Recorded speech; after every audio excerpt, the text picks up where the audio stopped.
Okay, so we are now recording. So again, I'll officially call the meeting to order.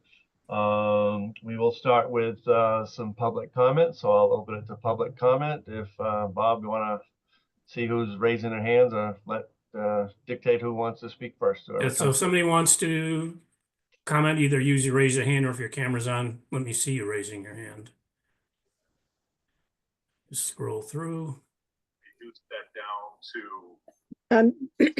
This is Janet Hanson. I can't find the raise my hand. I don't know what the problem is. I know Pat Driscoll had the same problem. So That's fine, Janet. Go ahead. Just name and then address for the record. Janet Hanson, Pleasant Street, Bridgewater. I couldn't see what you're talking about tonight. Is this a continuation of that meeting that we had to all get off the other day? Yes, we're going to restart the hearing on the ADUs, and we also had the TIF on there, but that's kind of being Yeah, that's deferred done. right now based on some change in procedure. You Okay. still have to take action on it. Oh, okay, that's fine. But I still don't understand fully about the ADU, the buildings, but I have concerns about how that works, that somebody can just build something. I mean, do they have checks? Somebody has to put forth their plans, or they just put it in? And is it, my understanding is that on the last meeting, last I heard, is that it can be sold, I was told it was sold as one, group. You can't sell each building separately. If you were going to sell, they would be sold together, but they can be rented. I always was understanding that it was supposed to be to help, like in-law apartments or something. And rather than have it so that they have to be attached, they can be attached, but they don't have to be. But if they're not attached, don't they have to worry about septic? If they're not on the sewer, they're going to have to tie into a sewer. How does that all work? And I don't agree with the whole thing that the state is requiring everybody to do. I think it's kind of ridiculous. So I'm waiting to hear what else you have to say. Thank you. All right, thank you, Janet. And Anybody is there else? anyone else that would like to comment in public? Yeah, I would. Mr. Sear, can you just identify yourself and your address, please? Yep, my name is Kenneth Sear. My property is located at 1A Hemlock Drive in Bridgewater, and it is in the residential D district. And it is classified as a legal non-conforming structure. It's a 4-unit building. I sit on a full acre of property there. And I just want to reiterate from the last meeting that I believe that I am entitled by state law to build an ADU on the property, based on the definitions in 760 CMR 71. It defines principal dwelling as including a legal non-conforming structure. 760 CMR 71 also points out that it can't be restricted due to use. There can't be any use restrictions. And it's also by the name protected use ADU. It's actually protected under Mass General Law, Chapter 40A, subsection 3. So it's protected by state. Let's see here.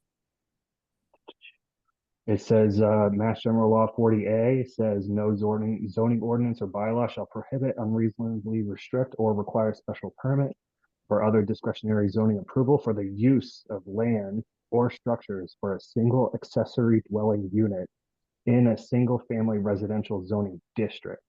It doesn't say anything about it being a single family home. And also there is a memo from the EOHLC that is to aid the towns in drafting these bylaws. And in the memo, it specifically says, I have it right here. It says that the towns need to allow protected ADUs by right within or on lots with a principal dwelling This includes single-family residential dwellings, duplexes, triple deckers, multifamily buildings, and mixed-use residential buildings within a single-family residential zoning district. So I've had a engineering company reach out to a building inspector and was told that they're not allowed because it's a multifamily building. But obviously the state law says the exact opposite. All right, thank you for the information, Mr. Seer. Yep. Any other public comment? Not seeing anything, Mr. Dr. Perry. Okay. Okay, then we'll go ahead and close public comment for this evening. We'll move to C, items referred. The first one up was OFY 25-049, the order approving a tax increment financing agreement for the development project at 70 and 86 Broad Street. So I'll defer to Mr. Rowley for an update on that situation. My suggestion is similar to the Budget and Finance Committee meeting on Monday night, that you recommend that this be withdrawn at the town council. There is no agreement currently in front of the council. There hasn't been an agreement negotiated. We've established that we need to designate a TIF area, and that hasn't happened yet. So for all those reasons, my suggestion is that you vote to recommend that this be withdrawn on Tuesday night.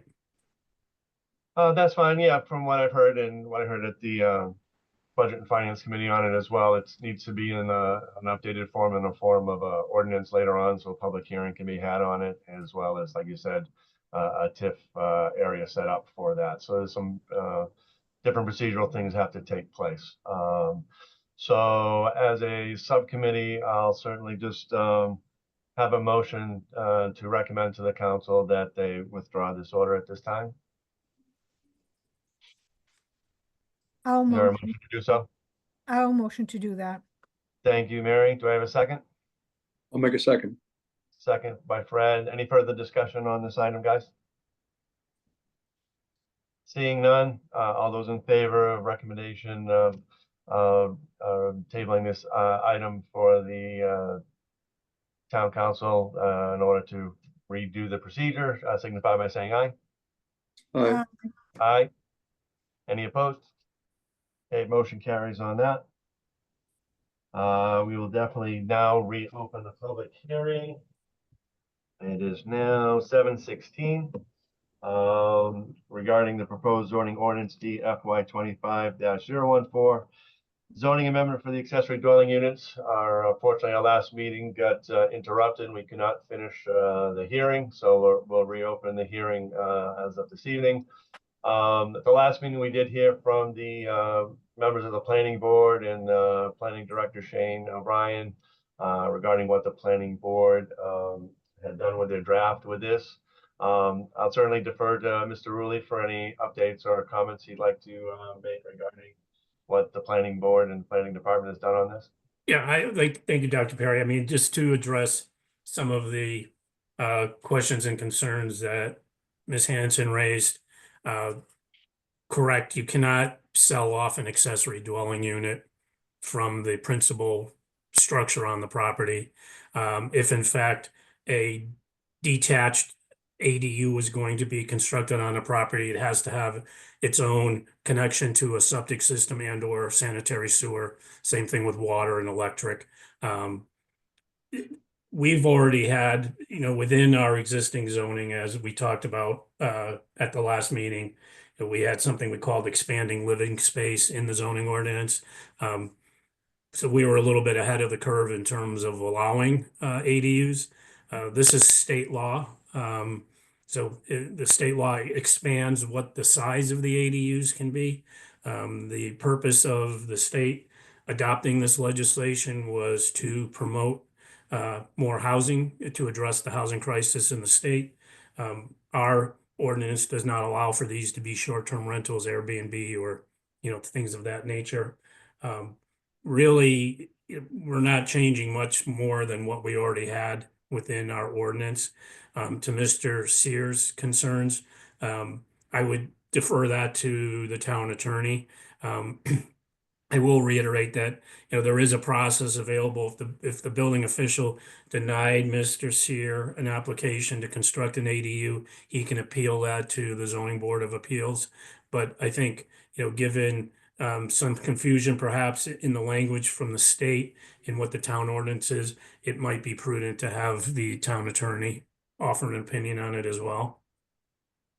Okay, yeah, I mean, I've heard discussion that they're looking, there's potential room for interpretation with the state law, and the planning board is recommending that it apply only to single family homes at this time. Any comments from committee members? I have a couple questions. Go ahead, Mary. Can I put an ADU on a plot of land that I own, but I don't have a house there? That would not be an accessory dwelling unit. That would then be a primary structure. Okay, all right. And the other things, do ADU have to be handicap accessible? No, No? And my last question, if I'm renting a home and the homeowner decides to put an ADU on its property, do I have any say in that as a renter? I mean, that's a legal question. I mean, I would say, that depends on how your lease reads, but I would say your rights are probably not existent in terms of, preventing him from doing or her doing what they want to do with the remainder of their property if it's legal. They still have to, you can have an ADU, you still have to meet the dimensional requirements, you still have to meet the building and fire code requirements.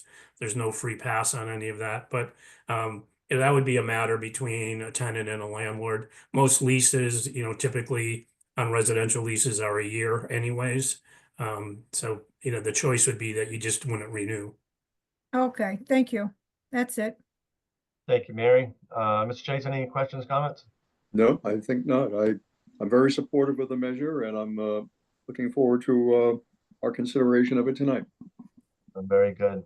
Again, I am too in favor, but just to finish the hearing, and I'm not sure if anyone is on the hearing tonight new that was on the last one. I'll still open for any public comments in favor. Does anybody want to speak in favor of the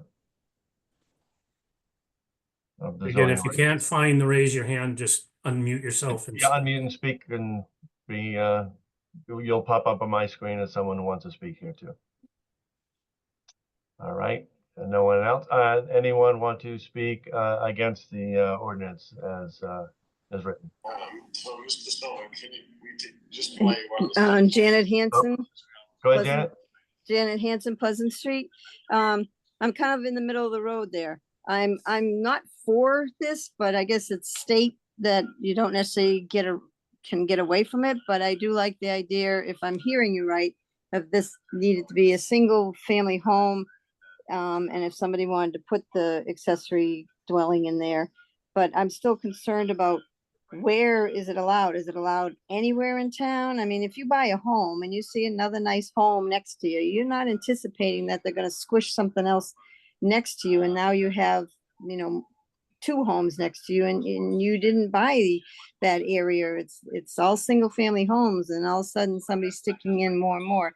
At what point, what's the protection? And so if I'm reading right, if it's a single family home and there's limits of where this can be.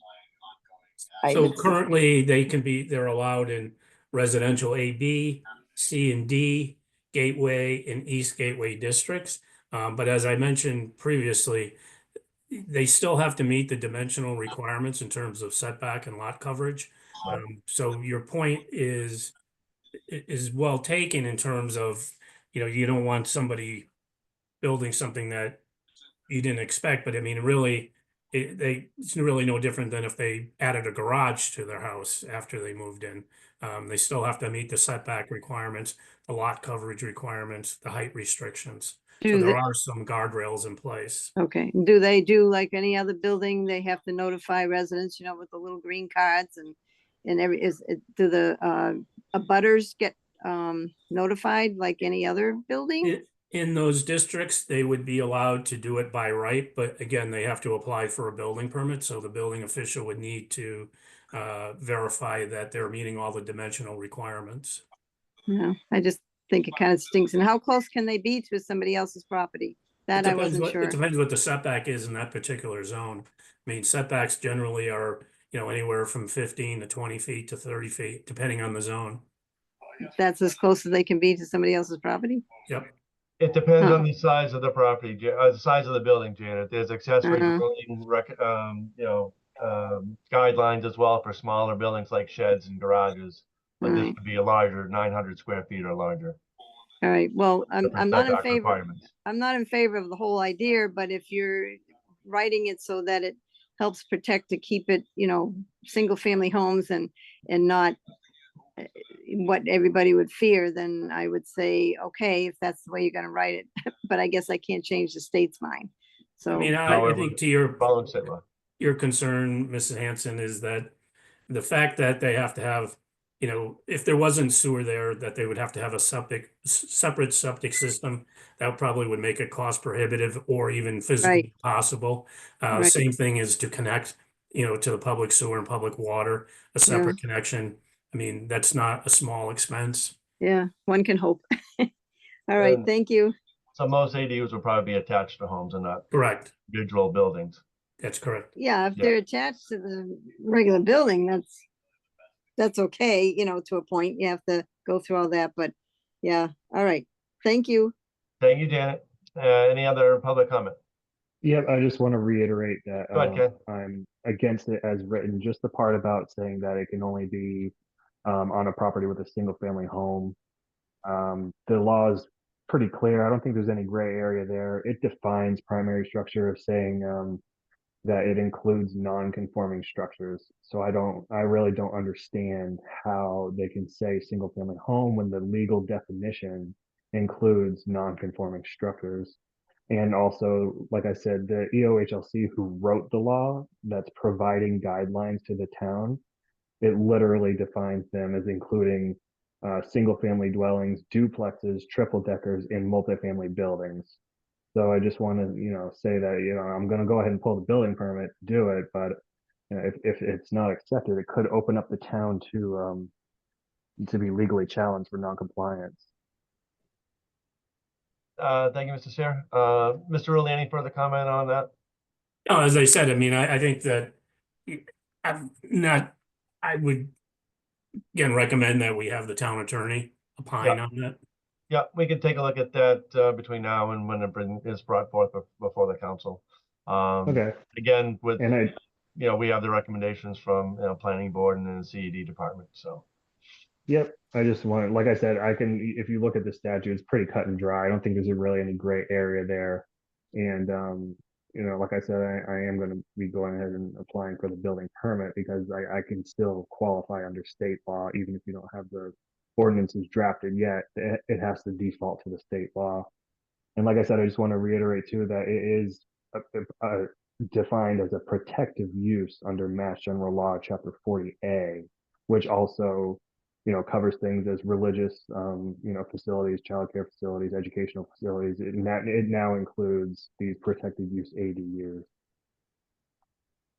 Yeah, thank you for the information, Ken. Mr. Rulli, can you just comment? So if this were to go in as recommended by the planning board for someone like Mr. Sear, is that something that they would take to the ZBA to get a variance to do? Or again, There's no referencing variance required. the state law, how would that exactly The work? way that the ordinance is written now, that if Mr. Sear was denied a building permit by the building official, his recourse is to appeal that to the zoning board of appeals.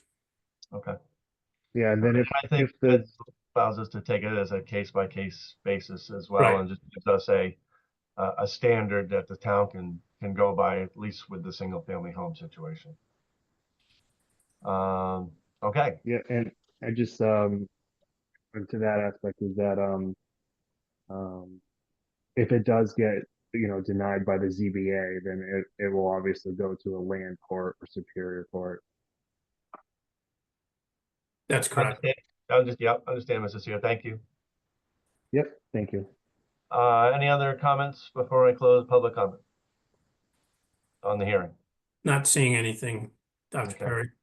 That's fine. All right, so I will go ahead and close the public hearing. It's now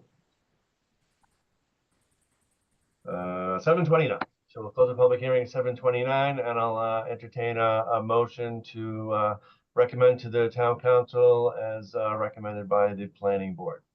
So moved. Thank you, Fred. Do I have a second on that? I second. Thank you, Mary. Any further discussion on it at all? Seeing none, all those in favor recommending as written, please signify by saying aye. Aye. Aye. Aye as well. Any opposed? Okay, motion carries. So we recommend 3-0 to the council as recommended by the planning board at this time.